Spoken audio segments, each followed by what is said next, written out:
నమస్తే, welcome to my channel Priya's voice. Telangana ప్రభుత్వం రైతు సంక్షేమానికి పెద్దపీట వేస్తున్న సంగతి తెలిసిందే. ఇప్పటికే 2 లక్షల రైతు రుణమాఫీ పూర్తి చేశారు.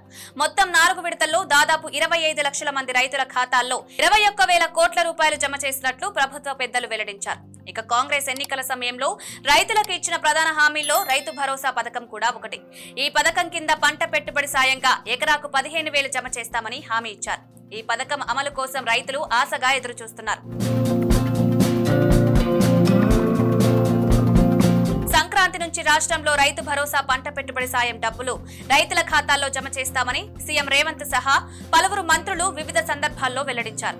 విధి విధానాల రూపకల్పన కోసం డిప్యూటీ సీఎం మల్లు భట్టి విక్రమార్క నేతృత్వంలో కేబినెట్ సబ్ కమిటీ కూడా ఏర్పాటు చేశారు.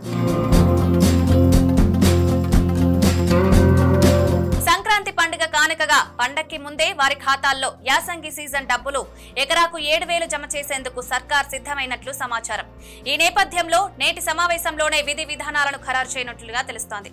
ఇవే కాకుండా రైతుల సంక్షేమం కోసం తీసుకోవాల్సిన చర్యలు, ఆర్థిక సాయం, పంట నష్ట పరిహారం, వ్యవసాయ రంగానికి మద్దతు అంశాలపైన సమావేశంలో చర్చించనున్నట్లు అధికార వర్గాలు వెల్లడించాయి. నేటి భేటీలో తీసుకున్న నిర్ణయాలను ఈ నెల 4న జరిగే మంత్రివర్గ సమావేశంలో చర్చించి ఆమోదం తెలపనున్నట్లు సమాచారం. మరిన్ని వీడియోస్ కోసం సబ్స్క్రైబ్ చేసుకుని కిందున్న బెల్ ఐకాన్ని నొక్కండి. థాంక్యూ.